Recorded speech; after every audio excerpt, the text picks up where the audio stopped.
Konflik kedua negara yang bertetangga, yakni India dan Pakistan, kembali meledak dalam beberapa hari terakhir ini loh ya. Telah terjadi serangan di perbatasan yang mengakibatkan banyak korban jiwa. Sebagai konsekuensinya, dikabarkan sebanyak 43 orang tewas, bahkan bisa lebih. Menurut laporan, akibat serangan balas-membalas di medan pertempuran tersebut. Kedaulatan adalah harga mati untuk negara Pakistan demi membela harga diri mereka dari serangan yang dilakukan India. Bedalah ya dengan negara Konoha ya kan, yang katanya harga mati, malah harga sembakonya yang naik tinggi. Kan heran kita ya kan? Jika ditelusuri berdasarkan sejarah dalam masa lalu, perang dan konflik antara India dan Pakistan memang sudah dimulai sejak pemisahan pada bulan Agustus di tahun 1947, yakni sebagai hasil pemberian kemerdekaan Inggris dari India Britania, mengakibatkan konflik dan ketegangan yang berkelanjutan sampai sekarang ini. Lagi-lagi negara Inggris yang menjadi biang kerok dari adanya konflik yang berkepanjangan di negara lain. Ya, namanya juga negara hobi sensor. Konflik disebabkan oleh pemisahan hingga menciptakan dua negara dengan populasi mayoritas yang berbeda-beda, serta masalah wilayah Kashmir yang terus diperebutkan guys. Lalu apa sih yang terjadi? Apakah perang yang melibatkan Pakistan melawan India adalah tanda akhir zaman sudah mulai terjadi? Wah, mengerikan ya. Sangat memprihatinkan untuk kita bahas dalam video kali ini. Dikaitkan dengan akhir zaman Simin. Ya, karena semakin kesini dunia semakin rusuh loh guys. Hancur dan yang pasti tidak ada ketenangan. Yang ada hanya kekerasan perang di mana-mana ya kan. Bencana alam seperti gempa bumi yang kemarin sering melanda dunia, terutama yang terakhir kali kita dengar adalah Myanmar dan Thailand. Dan itu adalah fakta kenyataan yang ada dan tidak bisa kalian bantahkan dari kehancuran muka bumi ini ya kan. Ada banyak fakta mengenai perang India dan Pakistan ini. Siapa yang memulai perang? Tentu saja India memulai eskalasi dengan melancarkan serangan roket ke 9 lokasi di Pakistan, termasuk wilayah Kashmir dan Punjab guys. Salah satunya Muzaffarabad, ibu kota Kashmir, Pakistan. Akibatnya listrik di wilayah tersebut mati total, gelap gulita tanpa ada penerangan. Yang ada penerangan percikan-percikan api bom gitu ya guys. India menyerang Pakistan dengan dalih membalas teroris yang sempat menyerang dan menewaskan beberapa wisata asing di bagian perbatasan sana. India mengklaim mereka menargetkan serangan teroris katanya sih. Militer India bahkan sempat nge-tweet di media sosial dengan kalimat keadilan telah ditegakkan dengan adanya serangan tersebut guys. Namun pada kenyataannya apa? Ya, banyak warga sipil yang justru menjadi korban dari serangan yang dilakukan India tersebut, termasuk anak-anak di bawah umur yang tewas akibat serangan tersebut. Wah. Ini perang ini tidak pandang bulu ya guys, tidak pandang itu wanita, itu pria, itu militer atau anak-anak. Bahkan dari serangan tersebut dikabarkan tempat ibadah juga menjadi sasaran, termasuk salah satunya adalah masjid guys. Mengenaskan memang ya, kalau perang sudah tidak ada aturan ya, namanya perang itu. Kata siapa sih perang harus ada aturan-aturan gini-gini? Nggak ada. Selanjutnya pembahasan militer Pakistan sempat membalas serangan India guys. Balasan Pakistan untuk membela diri mereka. Kedaulatan, harga mati untuk Pakistan ya kan. Pakistan tidak tinggal diam begitu saja setelah negara mereka dirudal oleh India. Bahkan kepastiannya adalah Pakistan berhasil menembak jatuh beberapa jet tempur India, diantaranya 3 jet Rafale, 1 Su-30 dan MiG-29 milik India buatan Rusia.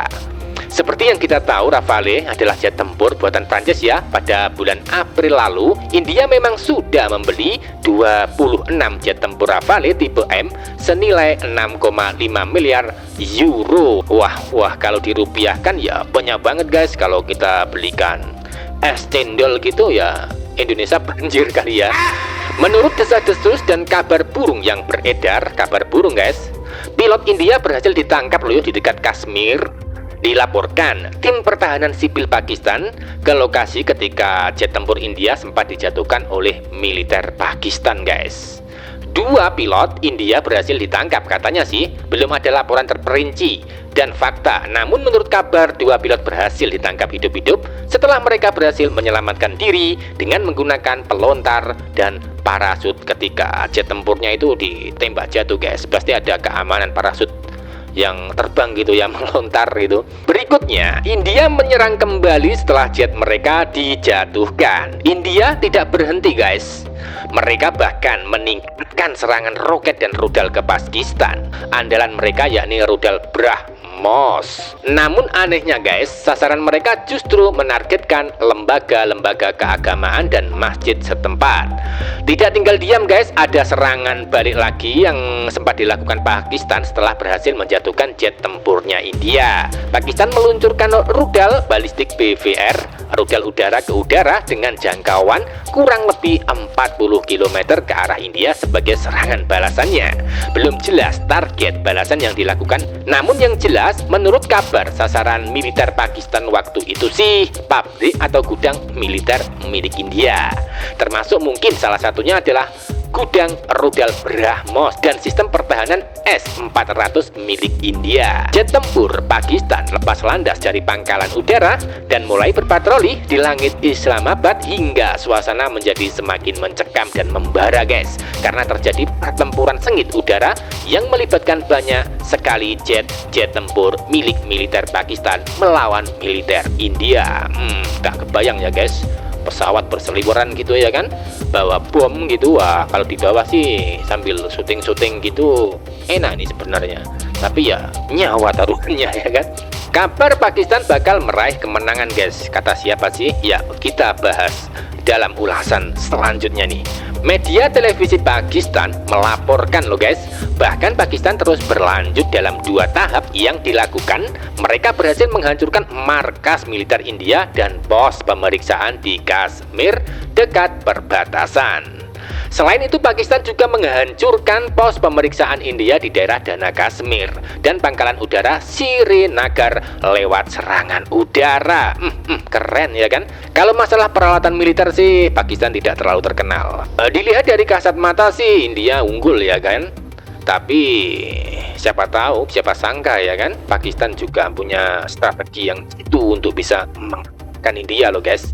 Lalu apakah konflik peperangan sudah mereda dan berhenti begitu saja dengan adanya senjata atau gencatan senjata? Tentu saja tidak. Konflik masih berlanjut hingga kini. Pertempuran masih sengit dan memanas walaupun ada wacana gencatan senjata yang dicanakan oleh kedua belah pihak. Bayangkan, guys. Nah, ada yang menarik dari kesimpulan peran Pakistan dan India ini, yaitu tentang mimpi Muhammad Qasim dari Pakistan sendiri. Beberapa waktu yang lalu sempat heboh dan viral ya kan.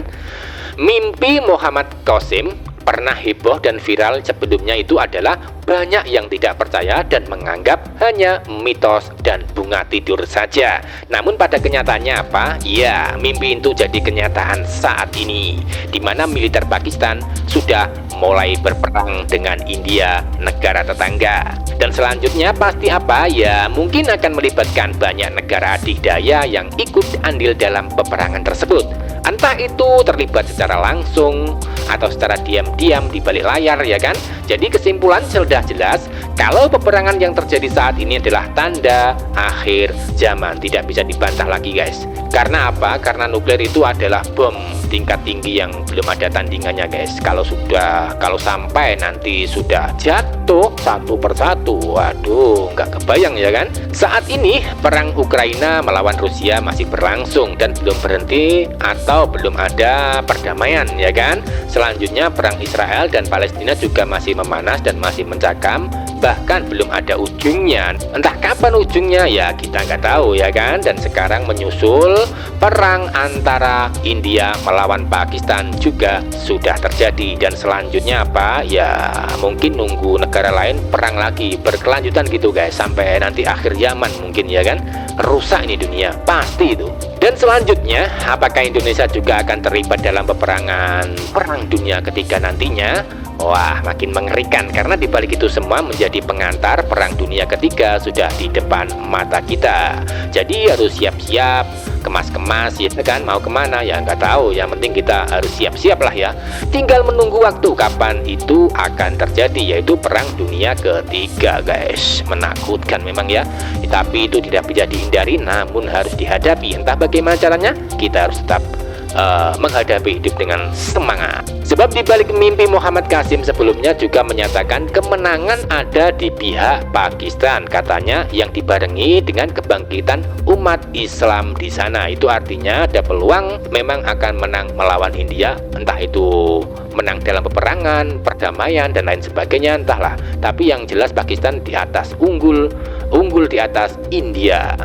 Begitu kira-kira pembahasan menarik hari ini, dan nantikan video berikutnya ya, sambil kalian pencet-pencet tombol subscribe-nya lah ya. Semakin hari itu semakin sangat mencekam dan menakutkan. Kehidupan di dunia memang tidak semakin membaik, tapi semakin apa? Ya sebaliknya, akan semakin memburuk, semakin hancur dan lain sebagainya. Jadi kita harus mempersiapkan diri, mental, fisik dan lain sebagainya ya kan. Dan tak lupa kita doakan kalian semua yang menyaksikan video ini sehat selalu, banyak rezeki, dimudahkan urusannya dan lain sebagainya. Yaitu bagian dari doa saya untuk kalian. Terima kasih. Wassalamualaikum warahmatullahi wabarakatuh.